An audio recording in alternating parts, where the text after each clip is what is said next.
A very good morning to all of you. My name is Bhatia, and this is our live class of BHIE 141. And we are going to cover Unit 10 and 11 in this class. As you have seen on the screen that this is very lengthy subject, and we are talking about the history of China and Japan, and that is very lengthy portion, and we are going to cover in this class very lengthy as the topic is the foreign investment and rise of new class. Rise of new class and foreign investment means they have maintained their market. Who? China. China have maintained their market, and the Chinese people are going to do a lot of things related to the investment of foreign countries in China.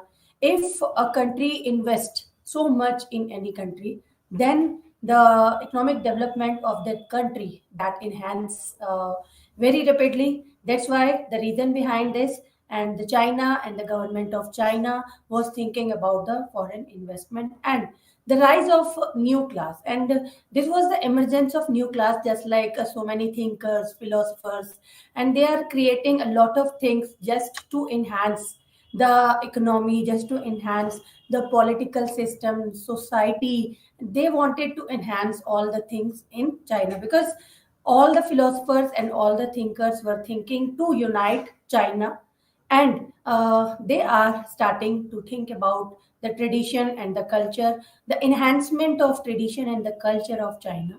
And they have taught these things from Japan because Japan and China both were rival at that time. And and at the rivalry we are talking about, and when China and Japan they both fought war with each other, and Japan was the winner, and the China lost the power, and the China had lost so many important cities and towns on behalf of the when and the China had taught a lot of things from Japan, that the Japan was the country who invest a lot to their products. His products, its products just like students. Japan was sending the students to other countries just to learn the technology and to learn the so many new things. And this was the main the development of the Japan, that the Japan was thinking that the government of Japan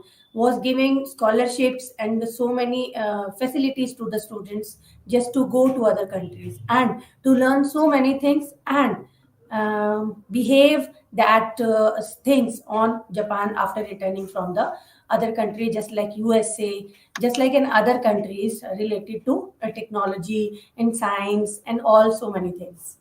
That was the learning of China from Japan at that time. Now we are going to discuss about the foreign investment, because the Chinese society comprised mainly of peasants and gentry, because at that time so many thinkers were saying that, because I am talking about the emergence of new class, and that time so many thinkers were saying that we should think about the peasants and we should think about the common people of China, because before the constitution adapted at that time, the government of China means when the kings were ruling, the King dynasty were ruling at that time, and you have heard about Sun Yat-sen, and you have heard about the Manchu Empire, and Sun Yat-sen was the thinker and the philosophers of China, and Confucius policy. We have studied about the Confucian theory also, and what we are talking about, the Chinese society means they were thinking about the peasants and the gentry at that time. In addition, there were members of the nobility and the tiny group of merchants. Merchants were not necessarily a part of ruling group. Means we have heard about the merchants of the China, because merchants were thinking to enhance the some craft production of that particular area or the of that particular time, because merchants alone, the group of merchants alone, they were enhancing the they wanted to try to enhance the economy power, the economic system of that particular China. And this was the very good thing when we are talking about the merchants. Very good thing. They were thinking at that time, if the people of that particular country, they think about their country to enhance the political system, to enhance the economical system, to enhance the social system of that particular country. And they start they start to take some important steps to enhance all the things. That is very good thing for that particular country. And the power of ruling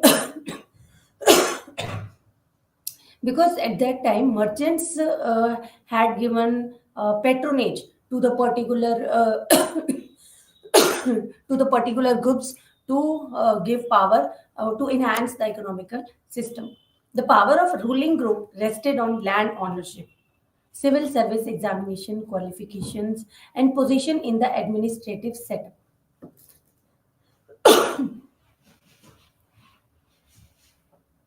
The merchants' jobs comprised mainly of trading activities because the merchants were the group who involved themselves in trading activities a lot.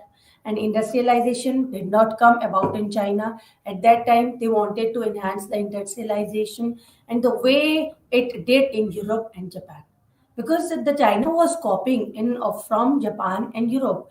And have you know about, because in starting we can discuss about this, the European country, the Britishers wanted to enter in China and wanted to enter in Japan also. At that time, the China had committed some mistakes. The China had committed some mistakes, and the Britishers entered in that particular country in China. And we are talking about Japan. Japan, the people of Japan, the government of Japan at that time, they were very clever, and they learned from India and from other countries who whom Britishers had committed in their slavery. And because in India, the Britishers had opened their East India Company, and they ruled here so many years, near about 200 years about. And the China, no, Japan learned a lot of things from the India, that the India had committed some mistakes, and they let them enter into India, and we are not committing that particular mistake. And they, Japanese, have learned so many things from Indians, and that's why the British people and the Britishers were not able to enter in Japan. And the China was not that type of country, and China, the Chinese had committed that particular mistake also.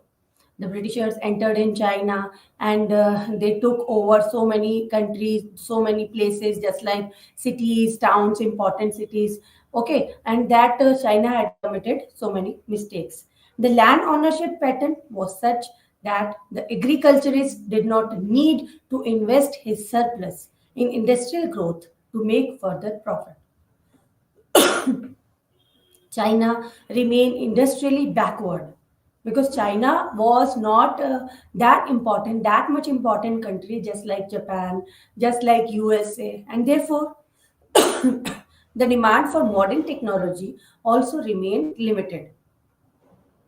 In his essay, Analysis of Classes in Chinese Society, Mao Zedong had identified the two distinct social groups, just like comparador bourgeoisie and the national bourgeoisie, among other classes, comparador and the national. In his view, the two groups were distinguished by their role, means they have distinguished by their role in the revolutionary struggle that China underwent in the first half of 20th century. The national bourgeoisie was a patriotic force on the side of revolution and anti-imperialist to the core. The comparator class was, by definition, a collaborator of imperialism and therefore unpatriotic and counter revolutionary. Unpatriotic means who are known as unpatriotic comparator, and the national bourgeoisie was patriotic. In our next point, we are going to study about foreign capital in China.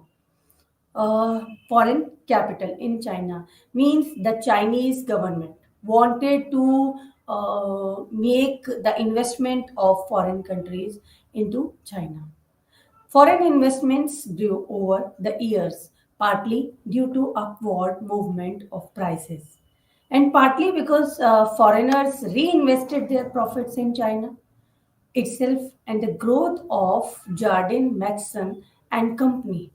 Jardine Matheson and Company over the course of 1 century, from a tiny agency house to the largest foreign company in China, with many industrial and financial interests in several of the treaty ports, was the results of reinvestments done several times over.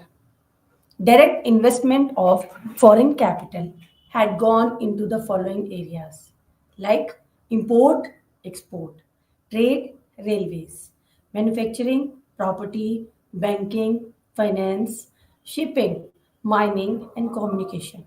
They wanted to enhance the foreign investment on these things. This illustrates the fact that, unlike many other countries, very little foreign capital had gone into the export oriented industries like plantation agriculture. Hence, it was in and around these places that the emergence, the Chinese native industrial development was obstructed. This was so because the Chinese firms simply could not compete successfully with foreign firms. The foreign firms enjoyed larger revenues, better technology, management, and more importantly, extra the privileges of extraterritorially exemption from Chinese taxes, and were not affected by the whims of the Chinese bureaucracy. And if we are talking about that things related to China's investment, then the investment in Chinese country means the China was very low at that time when we are talking about these things. Foreign capital was mostly heavily invested in the treaty ports, just like Shanghai in particular. In other areas, the foreign investors were not thinking to invest their money on that particular area, except Shanghai, because Shanghai was the port city at that time.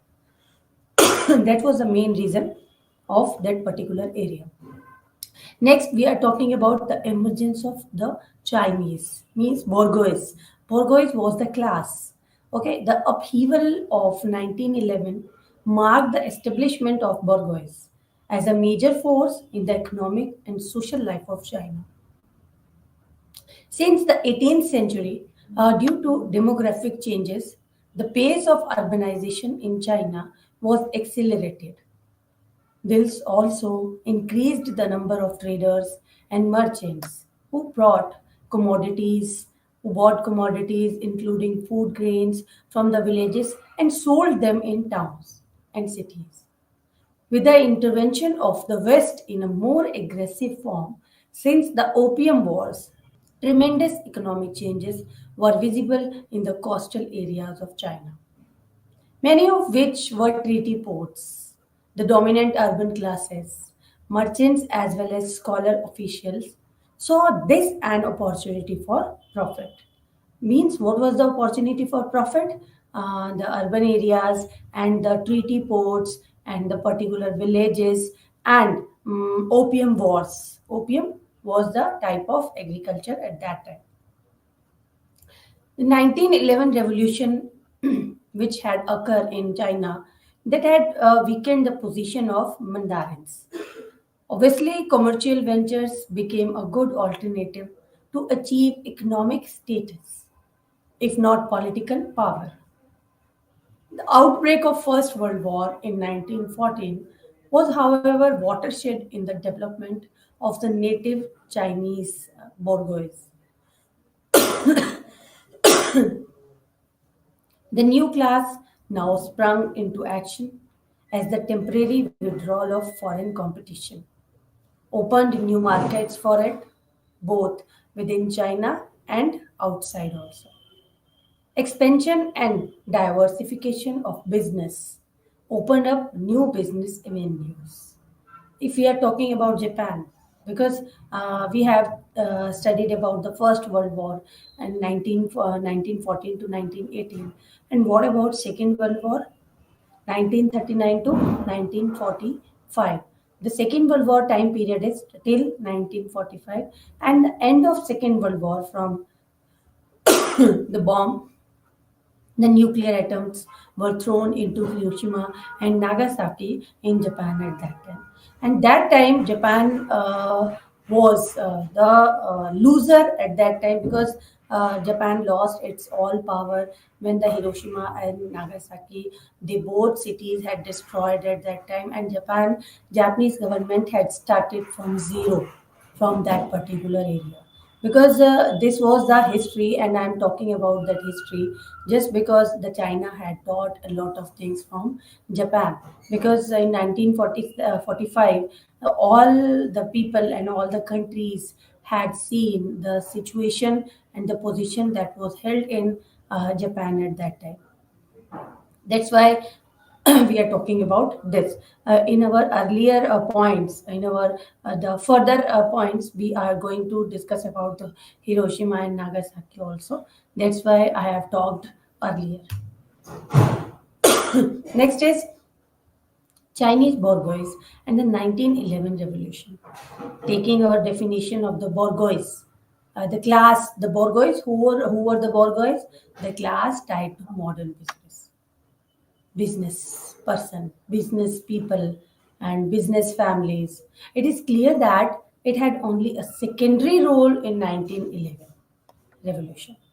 After the success of this revolution, the bourgeois did try to exploit the situation to their own advantage. Though they succeeded in getting their essential interests respected, they could not seize political power except at the local levels. This important role of the bourgeois can be explained as phenomenon of what is called ideological super determination. Ideological super determination. The emergence of this new class in China coincided with the ideas of democracy, ideas of liberation, and ideas of nationalism. These ideas that had come from the West, and in 18th and 19th centuries, when these ideas appeared in Europe, they are espoused by the rising bourgeois.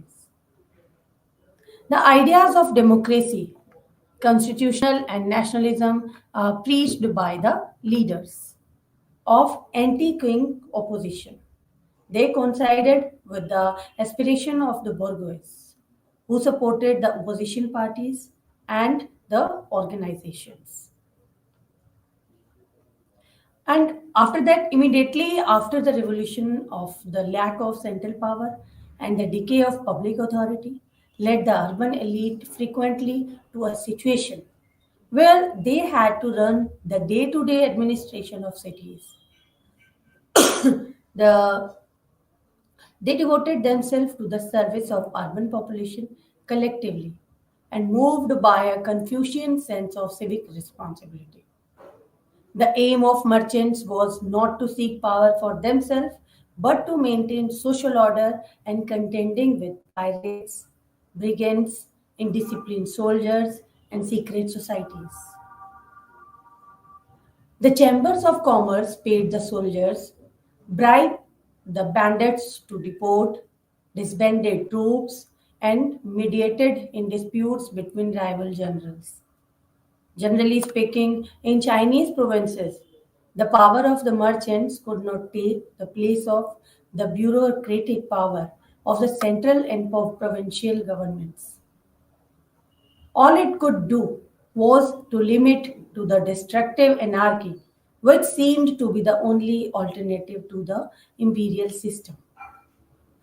The Shanghai bourgeois, most cosmopolitan and modernized, asserted to become a dominant political force, and they longed to expand their business with the interiors of Japan and not remain only cost oriented. They therefore desired national unity, and the bourgeois of Shanghai adopted Sun Yat sen's Republican program and joined him in his drive for modernization. By their massive loans, the merchants of Shanghai helped Sun Yat sen establish the Chinese Republic in Nanking on January 1, 1912. In his manifesto, announced 5 days later, Sun promised what Sun promised? We will revise our commercial and mining codes, abolish restrictions to trade and commerce. Within these, quite a few measures beneficial to the merchants were announced. And the Nanking government, however, remained in office only for 3 months and so could not implement anything. Sun Yat-sen, you have heard about Sun Yat-sen. Who was Sun Yat-sen? Sun Yat-sen was a reformer and the theorist and the thinker of that particular area. Which area? Of China. And he had given the three principles and three policies of their life: democracy, nationalism, and the third one is nationalism, democracy, and I'm not getting the point because I'm forgetting that third, because I have taught earlier, yesterday I have taught the Sun Yat-sen's three principle: nationalism, democracy, and socialism, because he wanted to enhance the socialism in China. He wanted to enhance the nationalism in China, wanted to enhance the democratic feeling in China at that time. That's why the Sun Yat-sen principle and the policy of Sun Yat-sen was following at that time particular area. And we are talking about Shanghai, and the people of the China was thinking that the China is not the the China is not the economic power was not limited till Shanghai, because Shanghai was a cost town and the cost city, and they were thinking that the thinkers and the philosophers, they were thinking that the economic power was not limited till Shanghai. We should enhance the economical power in other cities, in other towns also, and we wanted to unite the China at that time. Next is the bourgeois in the period of Yuan Shikai. With Yuan Shikai was also a thinker and a reformer and a scholar, if we are talking about this. With Yuan Shikai accession to the presidency of Chinese Republic, a period of political recession ushered in Chinese bourgeoisie. Political recession means the political system was not very good at that time in Chinese Republic. After several months of disorder, business cycles were anxious for a return to calm and security. Their somewhat hesitant rallying with Yuan Shikai marked the beginning of this political reorientation. Their bonds with the revolutionary republicans grew looser. After the stagnation of the first few months of 1912, the resumption of business diverted the bourgeois from political action. Because of an abundant crop and the rise of the value of silver of world market, foreign trade figures showed a relative improvement. This prosperity spread to industry. I'm talking about the important thing which you are going to listen, just like um, the China government, they were imported some important things, just like so many important things, just like minerals, just like metals. They were importing that from other countries. And the after situation, after the controlling the situation, the government of China was thinking that we should not import that things from other countries, and we should make our own things, just like our prime minister, Mr. Narendra Modi, was saying that we should enhance the trade and commerce of our country. and we should not be dependent on other country. So much things we should maintain, we should make in our country. That's a same thing was repeated by was doing and saying by the the government of China. They maintain, they make their all things by themselves. They wanted that thing, and the prosperity spread to the industry. In this improving situation, what business cycles feared most was a reoccurrence of military political disorder. Song Jiaren's assassination on March 22nd, 1913 caused deep uneasiness in the minds of Shanghai merchants. However, they were less disturbed by Yuan Shikai's treason, as it was well known that he had masterminded the assassination, than by Sun Yat-sen's hostile reactions. Same time, at a time when the whole political situation was fluid, means the Borgois feared the advent of new crises which could upset the improved atmosphere at that time. And the disappointment with the revolutionary experiment and the attraction of orderly regime and the new hopes aroused by the economic expansion, and all combined to push them towards a collusive neutrality. They were forced to make up their minds with the crisis of summer 1913, and the military leaders in the southern provinces declared their independence when conflict broke out between Yuan and Sun Yat-sen. Means the Yuan Shikai and the Sun Yat-sen, the conflict broke out between these two scholars. Shanghai also was drawn into the movement as the rebel troops came out into the streets. The merchants hesitated between open hostility towards the rebels and the opportunism necessary for the preservation of their interest.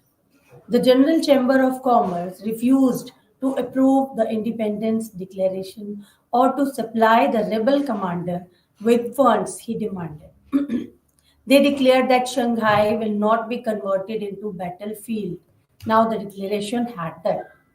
The bourgeois hostility to the second revolution of 1913 was manifested only in the most circumspect fashion, particularly in those provinces that had declared independence. Chambers of commerce showed no overt opposition, and they merely refused their financial cooperation as long as the pressure was not too great. In any case, the outcome of struggle depended mainly in the military leaders and on the quality and number of their troops.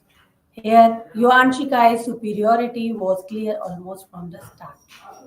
This opposition or aloofness of Bourgeois, as one way liked to call it, did not carry any decisive weight in 1930.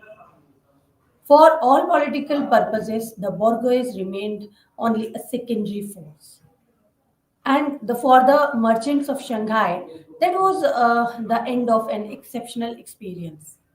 In the municipality of this Chinese city, the urban gentry had been able to give proof of its capacity for management, its attitude and the modernization, its compensation of democratic procedures, and its interest in major national problems.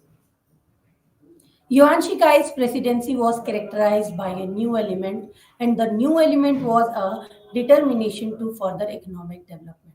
Yuan Shikai wanted to enhance the commercial legislation, and he wanted to enhance the political and the economic development and stabilizing the fiscal and monetary system and the revenue system, encouraging private enterprise. And that's why the Minister for Agriculture and Trade had laws passed on the registration of commercial enterprise and corporations, and on corporation establishment, he set up model stations for growing cotton and sugarcane, and he planned to standardize the system of weights and measures. And as a result, in February 1914, the Yuan Shikai's dollar was established, which the first step towards monetary unification was. And this willingness to encourage the promote business contrasted rather strangely with the refusal to grant any power at all to the bourgeois. Yes. Next, the bourgeois in 1916 and in 1916 to 1919. The war. The war restored of Chinese market and part of protection of which the unequal treaties of 19th century had deprived to unequal treaties. Two involved in their own strife, the belligerent power turned away from China and the European departure from Chinese business did favor of development of national industries in replacement, but it also encouraged the expansion of Japanese and American interests, which in turn became sources of major conflicts in later years. The war caused a market increase in the world demand for elementary products and new materials like non-ferrous metals and vegetable oil. As a major supplier of primary products, China was well placed to meet this demand. And the increase in purchase made by the Western power in countries with a silver based currency, China and India, stimulated the rise of in international price of silver. Imports increased less rapidly but underwent considerable restructuring. For example, consumer products, and in particular cotton goods, the manufacture of which was developing in China, declined in favor of hard goods. This inequality of growth in imports and exports contributed in restoring the balance of trade. And in 1919, the deficit was no more than 16 million taels. The composition of Chinese foreign trade remained that of an underdeveloped country, but this trade was no longer that of a dependent economy. It corresponded rather to the first phase of growth of the modern national economy, stimulated by the demands of market where both domestic and foreign production increased.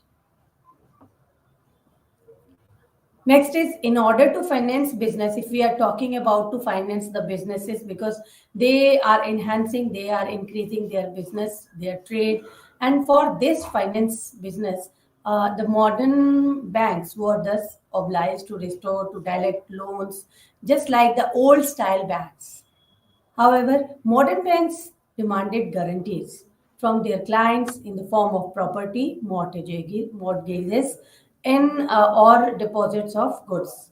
If the people of that particular country they deposited their goods and they mortgaged their property to the banks, then only then the banks had given loans to the particular people. That was the guarantee that need to given to the particular bank in China.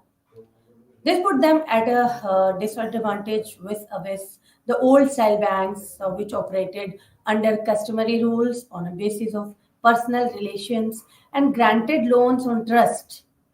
As a result, despite the spectacular size of the modern banking sector, the real business banks remained the old style ones. Next is the rise of urbanized society. Urbanized societies means they that time particular the cities were also enhancing, the cities were also increasing, and the population is increasing at that particular, and the workloads and the industries were also set up, and they wanted to fulfill their demand, the labor demand at a particular time. In these growing urban centers, population went on increasing, and the social groupings became more complex and better differentiated. The modern bourgeoisie and working proletariat appeared, and among the urban elite, one section was identifiable as the modern intelligentsia. From an overall point of view, these transformations in Chinese society remained marginal as they did not make any profound impact on the social, economic, and cultural entity in China. The emerging urban bourgeois found themselves engaged in economic, social, political activities, very different from those of the rural gentry, but they remain linked with the structures of old regime, both through their interest in landed property and their close relations with the public authority. However, the majority of urban elite were distinguished, dis, disin, distinguished more by their political orientation and their social role than by their participation in modern business. After 1911, bureaucratic institutions were taken over by the new network of authorities created by the organization representing local interests like provincial assemblies, chambers of commerce, education and agricultural society. Next, yes, we have studied about so many things related to urban rights societies, bourgeois group, and after the bourgeois groups, we have studied about the revolution of 1911, and we are talking about the condition in 1912, and they wanted to enhance their trade, their economic power, and they wanted to enhance, they wanted to increase the industries, and for the industries they need a lot of laborers, and for the laborers they connected with the villages, and they connected with the villages for the food export and import, and that's why the urban and rural areas they connected with each other. And in earlier we have studied about February 1914, and we have studied about Yuan Shikai's government. Yuan Shikai, the reforms of Yuan Shikai and the reforms of Sun Yat-sen. They both are rival with each other.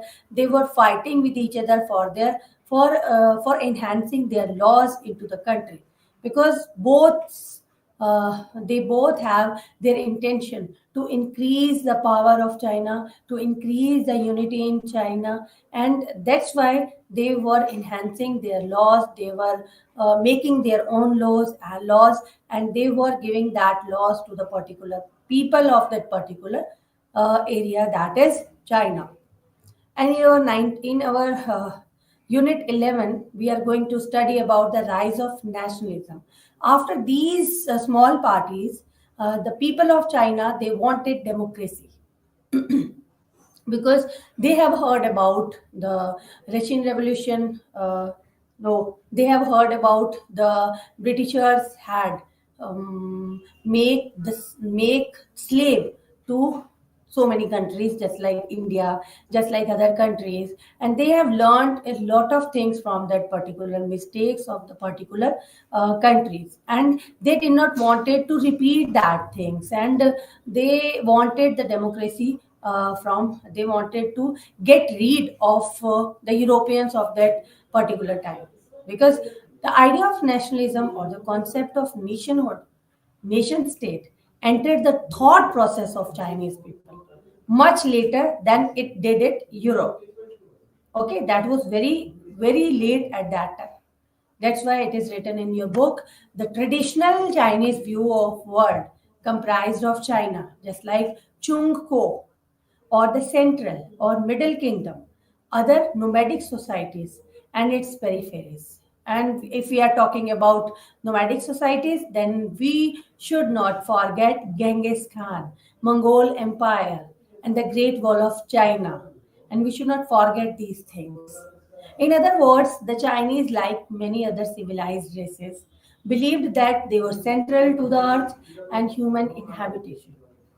The emperor was the son of heaven, who was superior not only in his Chinese subjects but also to all the people around the Chinese inhabited lands.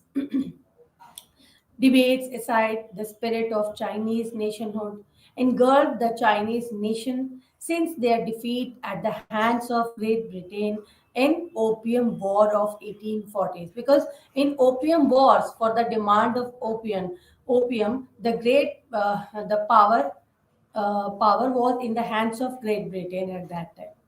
Nationalism became a driving force in the Chinese political scene by late 19th century and the early 20th century.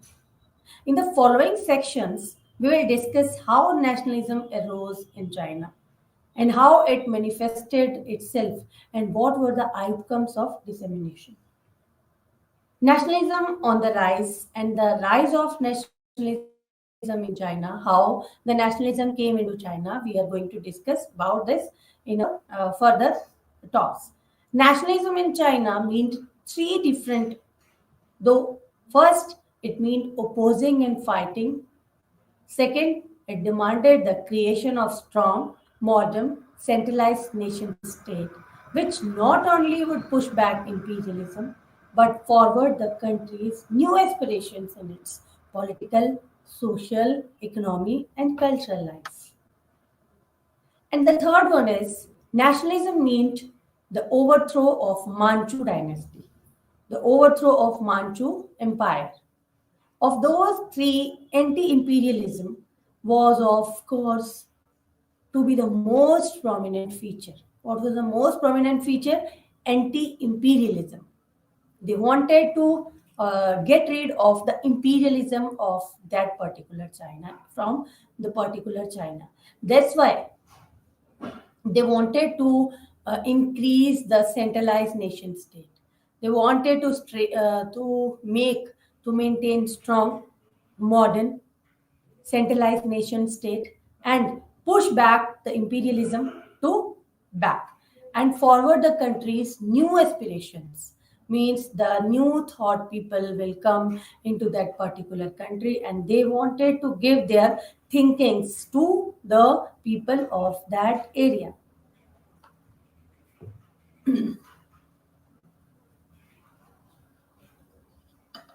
Next is resistance to imperialism. How they resist the imperialism in China.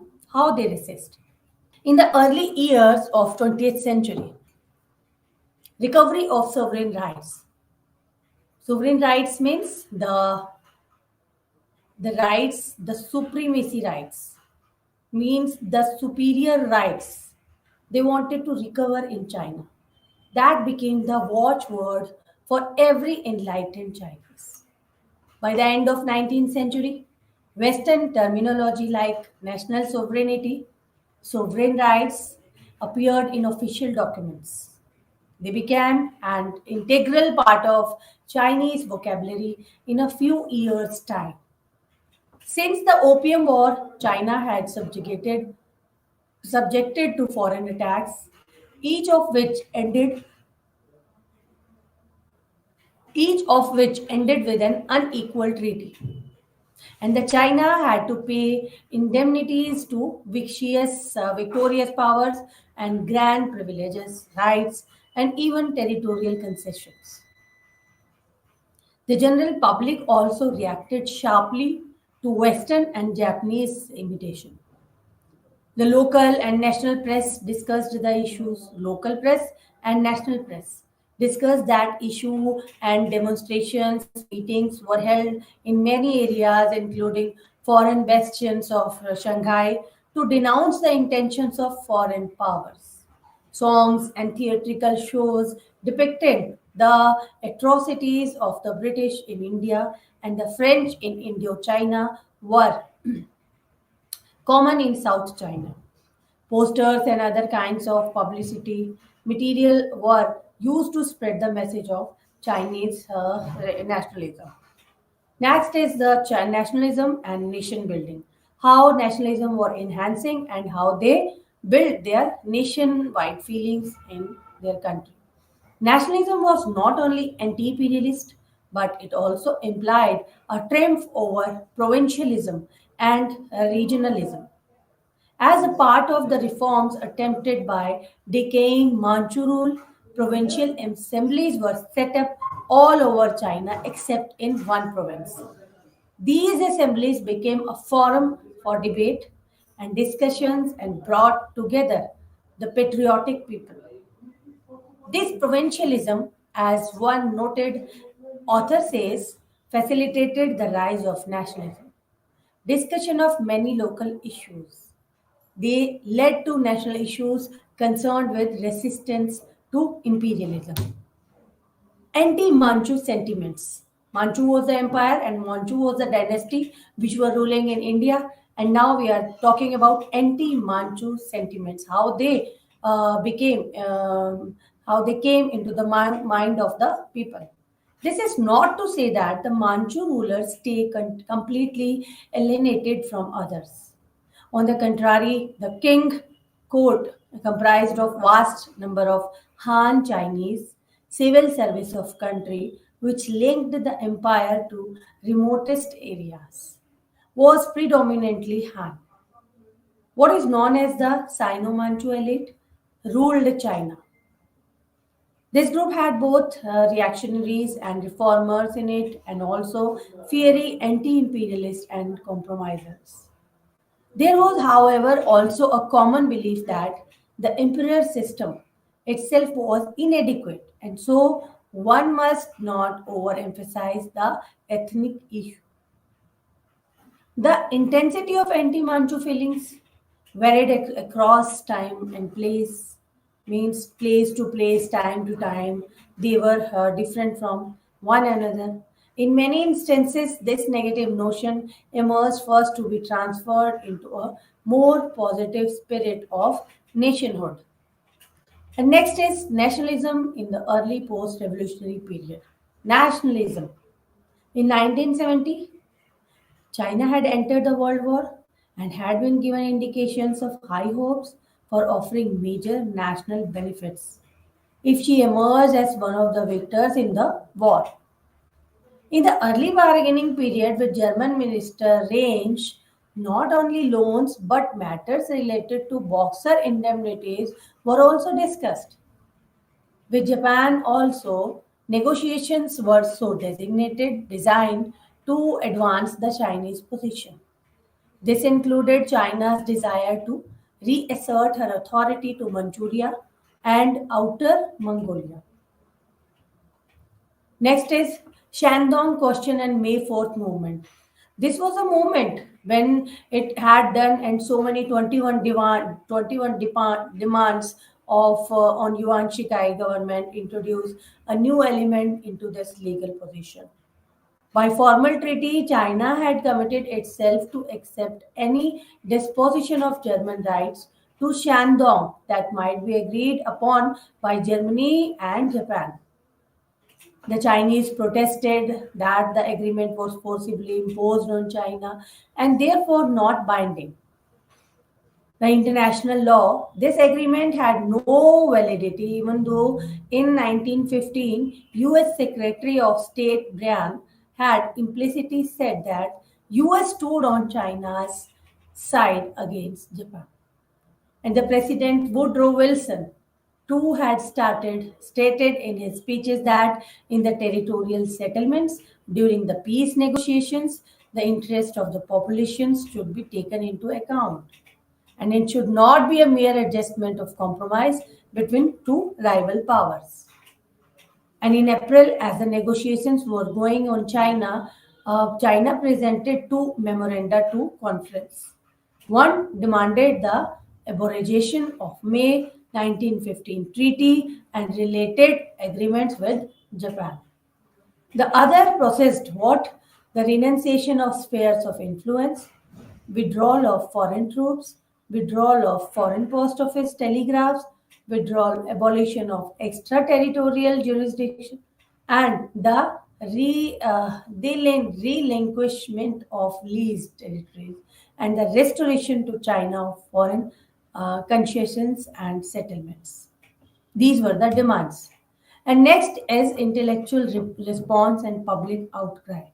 Intellectual response means so many intellectuals entered into China and they were giving their thinking and they were sharing so many important things to Chinese people just to get up, just to wake up and um do something for their own. This event acted as the catalyst for the nationwide movement of protest that had been long in making immediately after many students began to organize demonstrations, strikes, business stoppage, anti-Japanese boycott movement. So many students had entered into this movement and And this public outcry, students, young generations, merchants, business people, middle class section, Chinese society, they all supported them, that students. And they demanded together that the Chinese delegation at Paris be instructed not to sign the peace treaty. The government banned the parades, speeches, dissemination of literature, but it could not prevent the upsurge. Next is on June 3, a new massive demonstration took place in Peking when 1,000 students were arrested. On June 5, the students demanded the dismissal of three officials alleged to be pro Japanese. The next day, all arrested students were released, and the regime also dismissed the three offending officials. On June 12, the entire cabinet resigned. Spillover effects of Chinese nationalism. The May 4th incident became the May 4th movement for out of shame, out of anger, disgust came, and the motive force and potential for revolution. And next is in March 1919, the Soviets had renounced Russian rights and privileges in cinema. It created a very favorable attitude among the Chinese towards the new Soviet state. In the beginning, many Sinhalese intellectuals were not interested in Bolshevik theory, but they believed that in communism, the Russians had come upon a weapon whereby to combat militarism and imperialism. Next is if we are talking about the Marxist theory, if we are talking about the Lenin theory, then they are the thinkers and they were the philosophers of that particular area, and they were saying some Chinese eventually saw their nationalist aspirations and fulfilled. And later on, when Marxism came to be accepted by a sizable action of intellectuals, nationalism had remained its very important component. And at the end, we are discussing so many important things related to these, just like March 1919 and May 4th, and they have demanded a lot of things for the development of China. And in March 1919, if we are talking about the Soviets had renounced Russian rights and privileges in cinema. And this it created a very favorable attitude among the Sinhalese towards the new Soviet state. And in the beginning, many Sinhalese intellectuals were not interested in Bolshevik theory. Bolshevik theory means connected to Russian Revolution. Bolsheviks were there in Russia, Bolshevik theory, but they believed that in communism, the Russians had come upon a weapon whereby the combat militarism and imperialism. And in Marxism Leninism, therefore, some Chinese eventually saw their aspirations as fulfilled.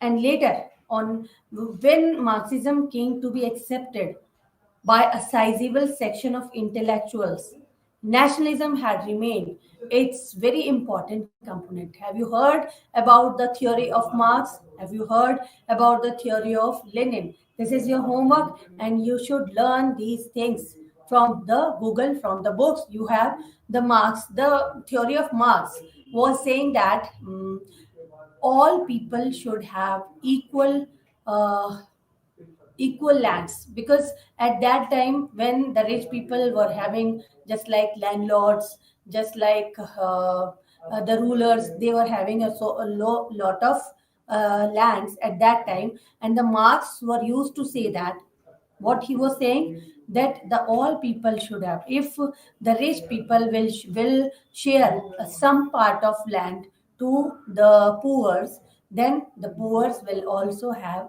the part of land on which they grow their crops, they do their cultivation, they do their agriculture work on that particular land. The theory of Marx was saying just like these type of things also, and the people were not following the theory of Marx at that time. That thing is good for all of us, and if we are saying about this time period, then we should repeat the same thing here also in our modern time period. Nobody will be poor in India. Nobody will poor in other countries also. If the rich people will give some share to the poor people also. That is the main thing. Yes, now let us sum up this unit 10 and 11. We have studied a lot of things related, just like in unit 10, we have studied about bourgeois, and bourgeois was the class of just like to enhance the economy of that particular China. Bourgeois were the class.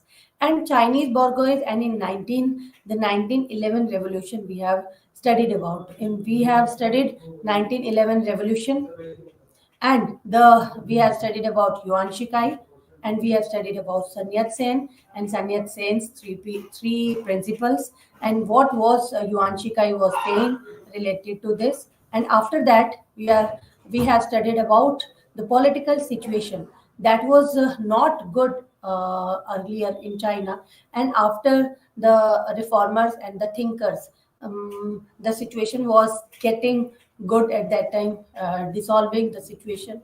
And after that, we have studied about 1916 to 1919, the condition of bourgeois and what was the role of bourgeois in Chinese market, in economical power, in political and social system.